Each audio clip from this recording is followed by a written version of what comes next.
El ministerio Conéctate a Jesús y Seminarios y Tutorías TISU presentan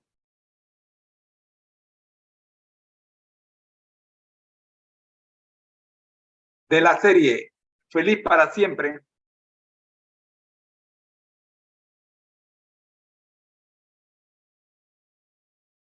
el sexto segmento, Escuela Sabática para Nuevos Creyentes. Un saludo para la familia Achito, que nos dejan saber que están conectados allá en YouTube. Déjeme devolverle el saludo.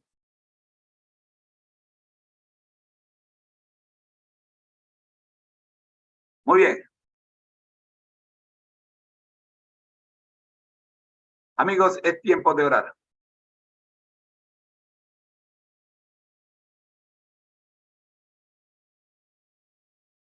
Nuestro Dios que estás en el cielo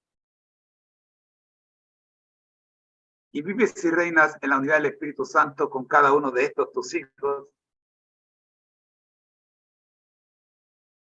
rogamos, oh Señor, tu presencia en nuestras vidas,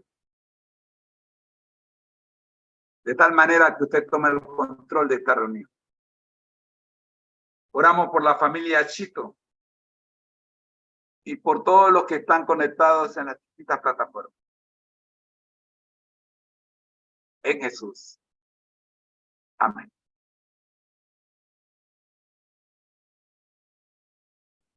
Lección de Escuela Sabática para Nuevos Creyentes.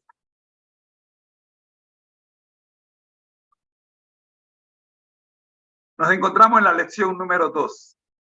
Este trimestre se titula En marcha con Jesús, el poder de la misión. La lección número 1, la expansión del reino de Dios. Nos dejó impresionados hablando hablando del reino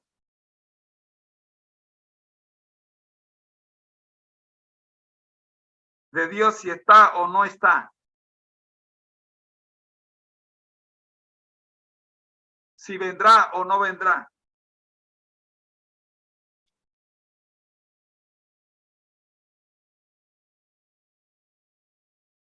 Si somos o no somos. Y se nos dieron las pautas para encontrar respuesta a estas preguntas.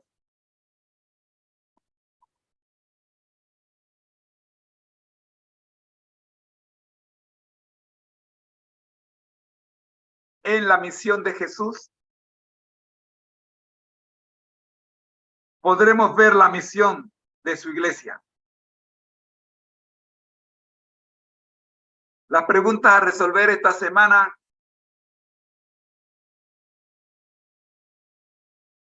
¿ya se ha establecido el reino de Dios en la tierra? ¿O eso ocurrirá en el futuro?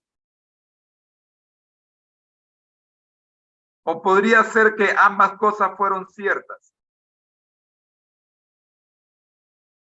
¿Cuál fue la misión de Cristo en esta tierra? ¿Vino única y exclusivamente a morir por nosotros?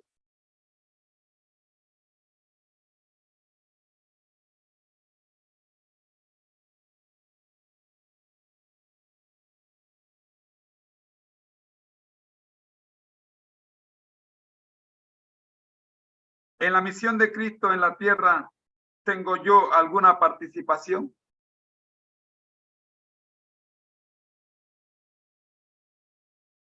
Jesús nos deja el siguiente versículo en Mateo 12:28. Pero si yo expulso a los demonios por medio del Espíritu de Dios, Eso significa que el reino de los cielos ya ha llegado a ustedes. Versión Dios habla hoy. Pero si yo, por el Espíritu de Dios, echo fuera a los demonios, ciertamente ha llegado a vosotros el reino de Dios, dice la versión Reina Valera 1960.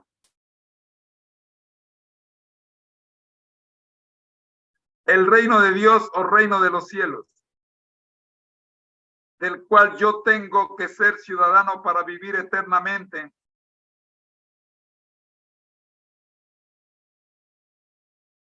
Tengo algo más que hacer además de ingresar en él a través del bautismo.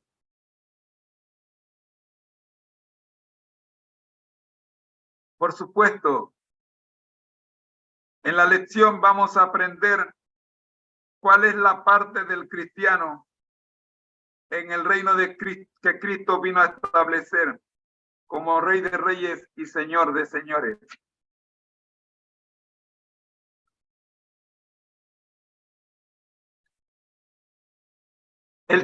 Nuestro segundo testimonio de la semana, correspondiente a la segunda semana, vida nueva en Jesús. A los 16 años, Leonardo vivía lejos de su familia. Se había unido a una pandilla que robaban autos y cometían todo tipo de hurtos. Y su principal propósito cotidiano era drogarse. Un día Leonardo oyó con toda claridad una voz que le decía: sígueme. Entonces le dijo a sus amigos: creo que Jesús quiere que yo lo siga. Todos se mofaron de él y lo ridiculizaron. Se trata de tu vida, fue el comentario de sus compinches. Nosotros somos seguidores de Satanás.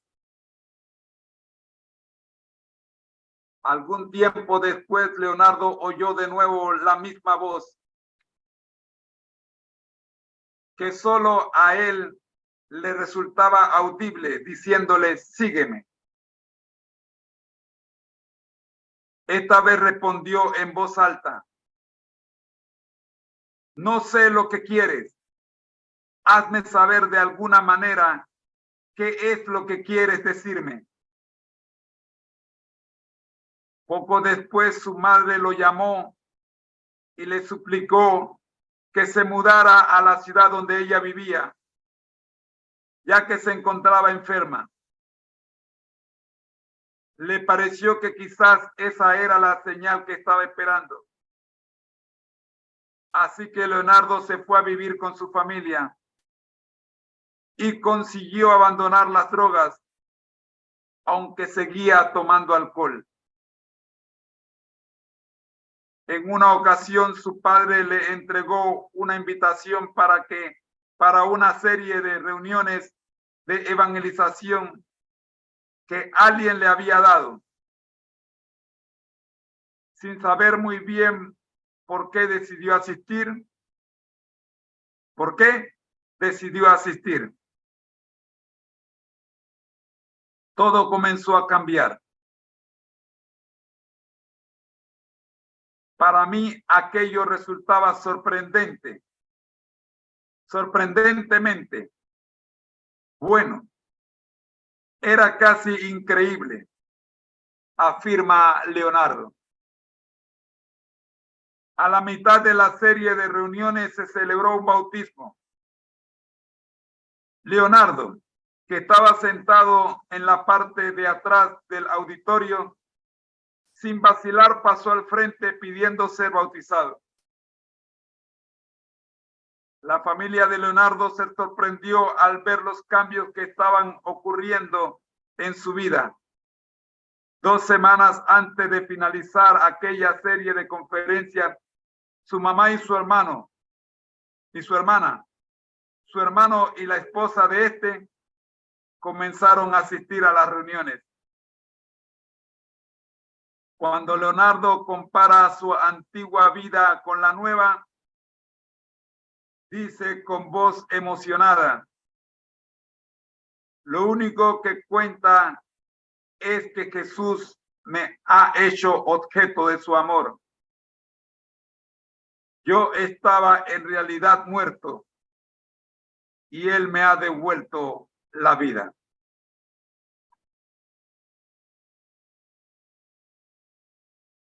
La primera parte de esta lección número 2 nos habla de el reino ahora.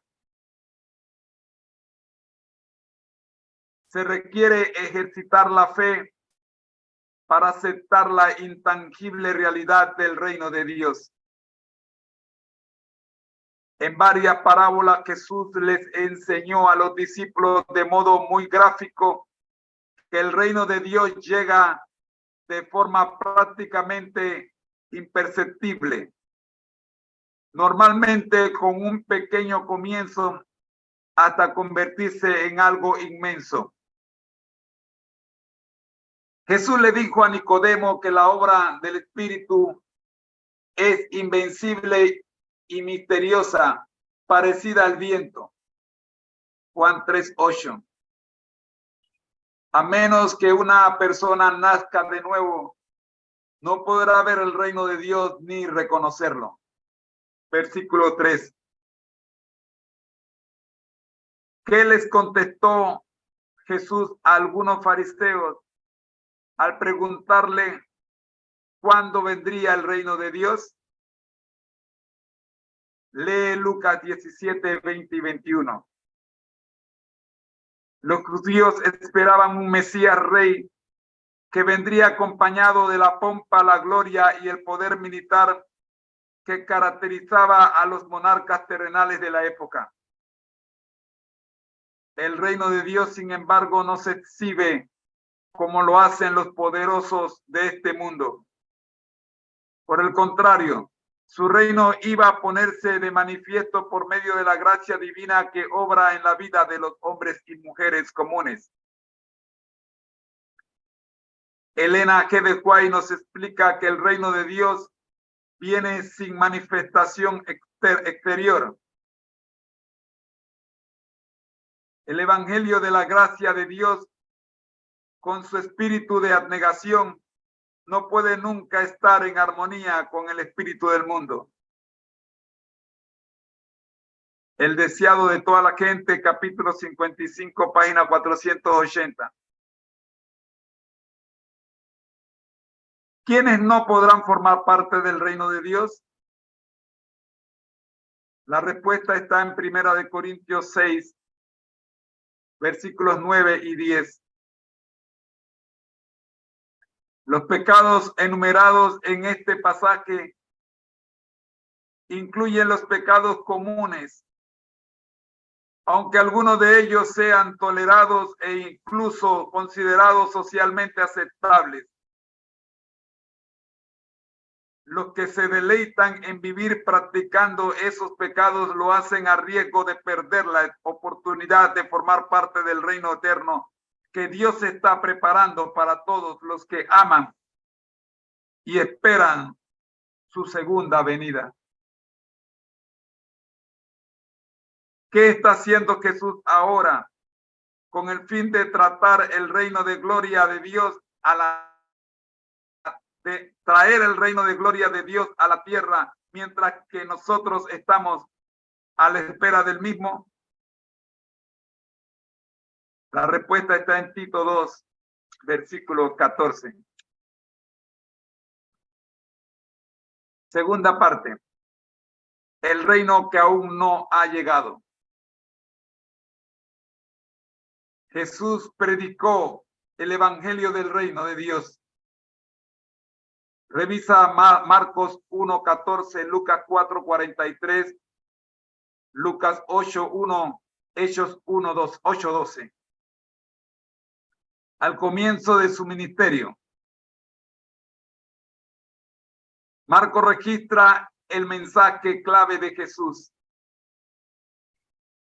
El tiempo se ha cumplido y el reino de Dios se ha acercado. Arrepentíos y creed en el Evangelio. Marcos 1:15. Los 4 autores de los Evangelios registran las grandes y maravillosas obras que Jesús realizó. Hubo, no obstante, muchas poblaciones en Israel y en todos los demás países del mundo que el Salvador, en sus 3 años y medio de ministerio terrenal, jamás visitó. Así que la manifestación de su reino se vio limitada espacial y temporalmente. El apóstol Pablo nos indica que la implantación del reino de Dios es ahora parcial. ¿Cuál es, según Pablo, nuestra garantía de que en algún momento recibiremos nuestra plena herencia del reino? Efesios 1:13 y 14. Una de las paradojas con las que encontramos, con las que nos encontramos en las enseñanzas de Jesús, es que el reino de Dios ya ha venido, pero que al mismo tiempo no ha de ser,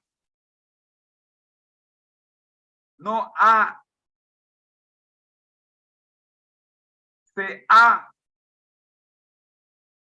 podido implantar, pero que al mismo tiempo no se ha podido implantar, debe ser, de forma plena.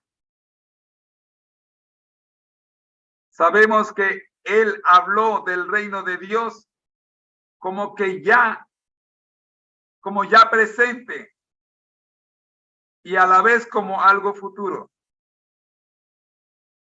Así que hemos de ver qué quiso decir Jesús con estas dos expresiones, tomando en cuenta la manera en que él las utilizó. Veamos 2 ejemplos. El reino o reinado de Dios es una realidad presente. Mateo 12:28. Jesús señaló que cuando Dios realiza su obra en los seres humanos, se manifiesta el reino de Dios. La vida proviene únicamente de parte de Dios. Como discípulos de Jesús tenemos el privilegio de participar con Jesús mientras Él imparte sanidad a la gente hoy día. 2. El reinado o reino de Dios es una realidad futura. Mateo 6, 9 y 10. Lucas 21, 27 al 31. Jesús les enseñó a sus discípulos a que oraran pidiendo la venida del reino de Dios. Asimismo les dio señales para que supieran cuando el mismo llegaría en toda su plenitud. Todos nosotros somos conscientes de que vivimos en un mundo que no está bajo el reinado o gobierno de Dios. En la tercera parte vemos Jesús se enfrenta a Satanás. Debido a la tecnología que permite tener acceso a noticias del rincón más recóndito del planeta en tiempo real, nadie puede ignorar el sufrimiento, las tragedias y catástrofes y a la maldad que proliferan por todo el mundo. ¿Qué esperanza tienen los habitantes del mundo? ¿Quién dijo lo que vamos a leer y a quién? Génesis 3:15.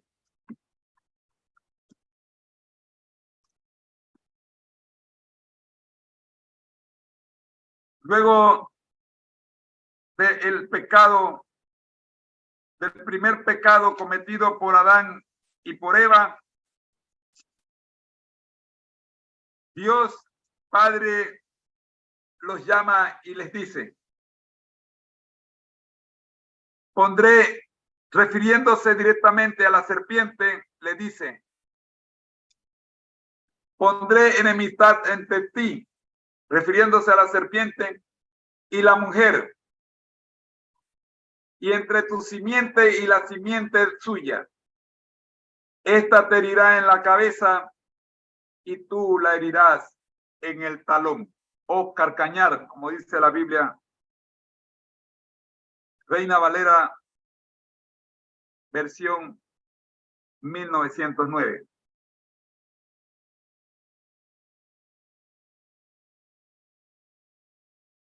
Este versículo constituye la primera promesa que se le hizo a la humanidad caída. Fíjese que en Génesis 3:15, Dios es el sujeto del verbo poner. El hombre por sí mismo no puede llegar a ser enemigo de Satanás. Para conseguir romper nuestra amistad con el diablo es imprescindible la acción divina. La enemistad debe ser colocada desde fuera, pues no puede ser generada desde nuestro interior. En Mateo 12, 27 al 29, encontramos la respuesta a la pregunta, ¿quién es ese hombre fuerte? Mateo 12, 27 al 29.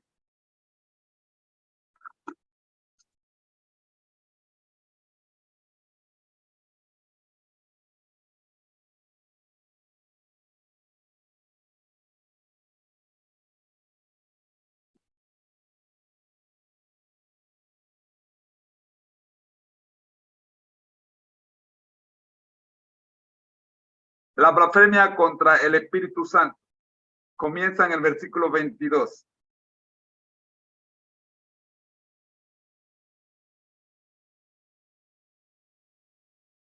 Entonces le llevaron un endemoniado, ciego y mudo, y lo sanó de tal manera que el ciego y mudo veía y hablaba. Toda la gente estaba atónita y decía, ¿será este el hijo de David? Pero los fariseos al oírlo decían, este no echa fuera a los demonios, sino por Belcebú, príncipe de los demonios. Sabiendo Jesús los pensamientos de ellos, le dijo, todo reino dividido contra sí mismo es asolado, y ninguna ciudad o casa dividida contra sí misma permanecerá. Si Satanás echa fuera a Satanás, contra sí mismo está dividido. ¿Cómo, pues, permanecerá su reino? Versículo 27.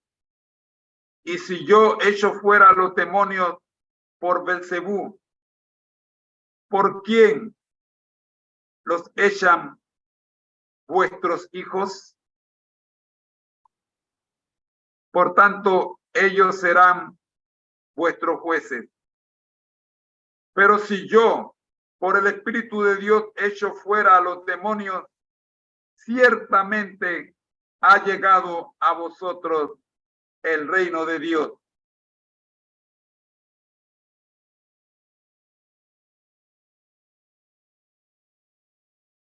¿Quién es ese hombre fuerte?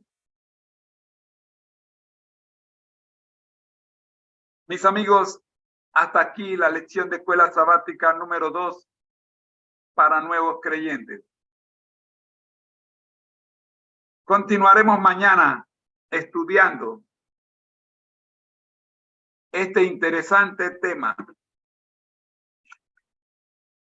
bajo el título La misión de Jesús.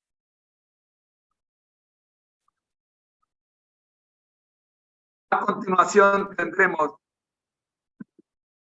la cápsula dominical, historia de la Iglesia Adventista.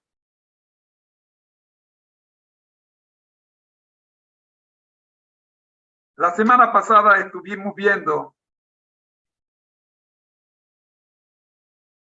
a John N. Andrews, quien fue nuestro primer misionero en el extranjero.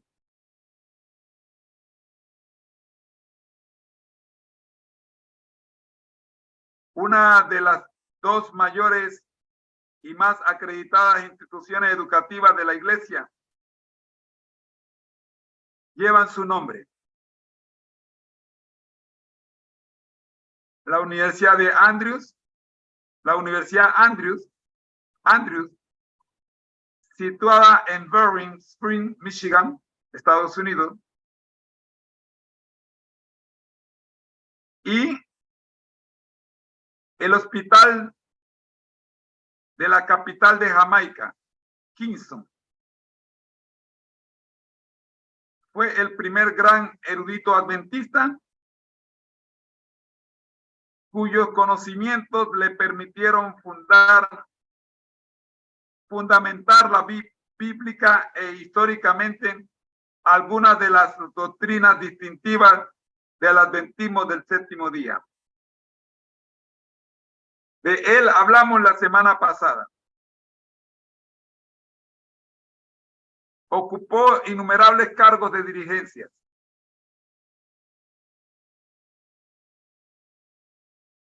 Y terminamos diciendo que llegó a tener un elevado nivel de competencia. Su libro, Historia del sábado y del primer día de la semana, fue reeditado en múltiples ocasiones. Llegó a tener un elevado nivel de competencia en 7 idiomas diferentes. Fue el editor de las primeras publicaciones adventistas europeas en francés y alemán. Hablamos de John N. Andrews. Para hoy día tenemos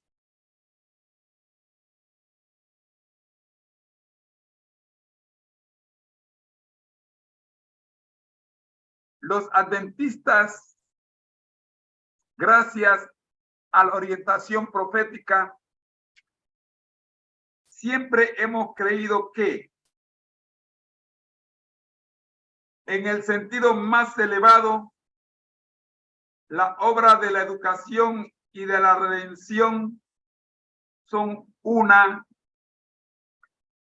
pues tanto en la educación como en la redención, nadie puede poner otro fundamento que el que está puesto, el cual es Jesucristo. Por cuando agregó, disculpen, por cuando agradó al Padre que en él habitara toda plenitud. Primera de Corintios 3:11. Déjenme buscarlo en mi Biblia acá.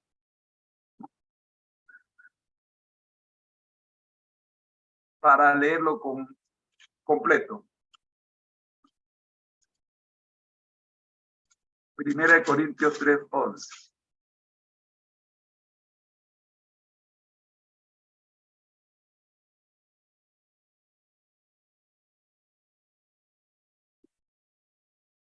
Dice, nadie puede poner otro fundamento que está puesto, el cual es Jesucristo.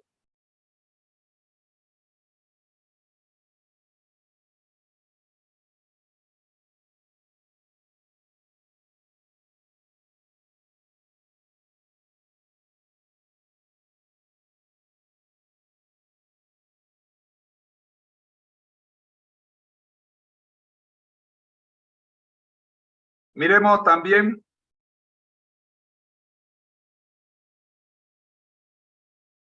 Colosenses 1:19.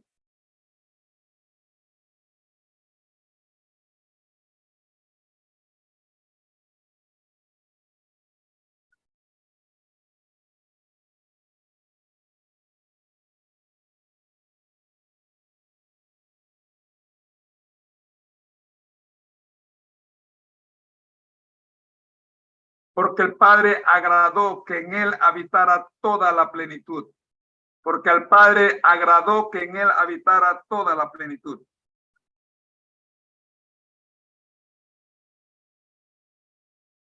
Libro La Educación, capítulo 4, página 29. Por eso la Iglesia Adventista del Séptimo Día es la denominación cristiana que sostiene un sistema educativo de mayor envergadura en todo el mundo, con más de 100 universidades, más de 6,000 colegios y escuelas, con casi 2 millones de alumnos matriculados. El primer colegio adventista del Séptimo Día fue de Battle Creek, fundado en 1874. Germen de la actual Universidad Andrews de Boiling Spring, Michigan, que hablamos la semana pasada. Pero no hemos de olvidar que todos los adventistas del mundo están inscritos en el mayor sistema de educación permanente que Jaime White inició en 1852. La escuela sabática, de la cual usted forma ahora parte activa. En especial usted está en la escuela sabática para nuevos creyentes. En ella estamos todos inscritos. Desde los 0 años hasta los 90 y así termina la cápsula de salud número 2 de este trimestre. Digo, la cápsula de historia denominacional número 2 para este trimestre. Amigos míos, estamos viendo en estas cápsulas de historia de la Iglesia Adventista cómo se cumple la profecía, cómo se cumplió, cómo se cumple y cómo se cumplirá.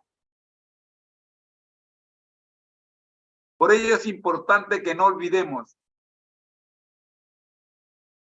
la importancia que tiene para nosotros nuestra historia. Hay una cita muy famosa del espíritu de profecía que nos recuerda que no tenemos nada que temer del futuro, a menos que olvidemos cómo el Señor nos ha conducido en el pasado. Quiera Dios que usted y yo le pongamos atención a la historia de nuestra iglesia para que podamos pisar sobre terreno firme. Sin duda, ¿de quién tiene el control? ¿Quién lo ha tenido siempre? ¿Y quién lo tendrá? por la eternidad. Nuestro Señor Jesucristo es nuestro capitán. No tenemos nada que temer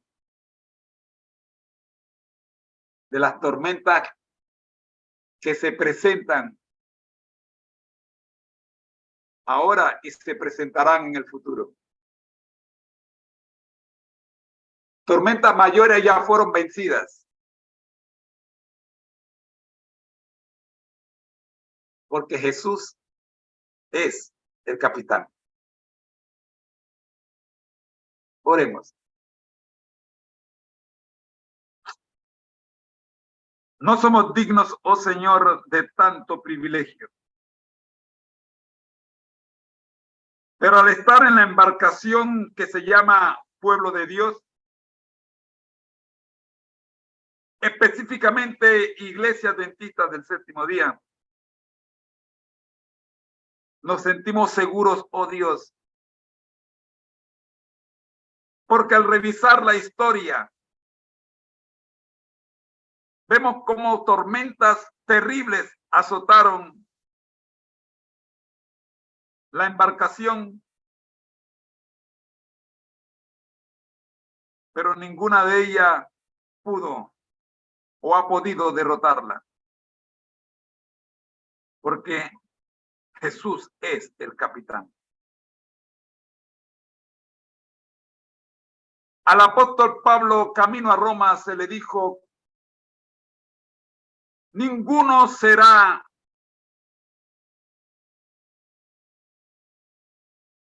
vida se perderá mientras se mantengan en la embarcación. Y los 200 que estaban en la embarcación encontraron puerto seguro, a pesar de lo terrible de aquella tormenta. No conozco tu tormenta, pero hay uno que sí la conoce. Él está al control de la embarcación. Y seguro llegarás a la Nueva Jerusalén, cuál es nuestro destino final. El capitán tiene la bitácora y él enfrenta las tormentas.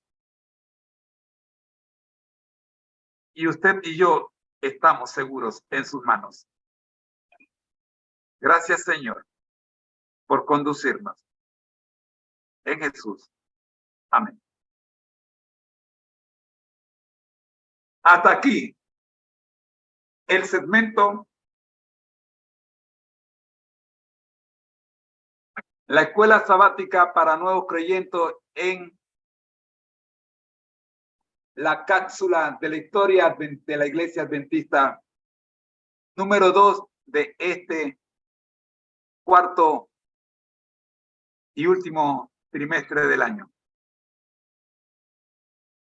Te esperamos el próximo domingo cuando veremos la tercera cápsula. Pero no olvides que mañana tenemos un compromiso con la escuela sabática para nuevos creyentes. Recuerda,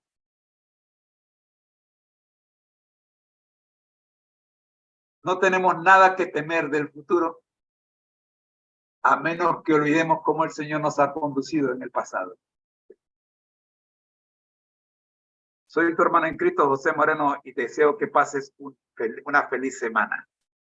Dios te bendiga. A continuación tendremos la escuela sabática regular, a cargo de mi querida esposa Rosita. Ya regreso.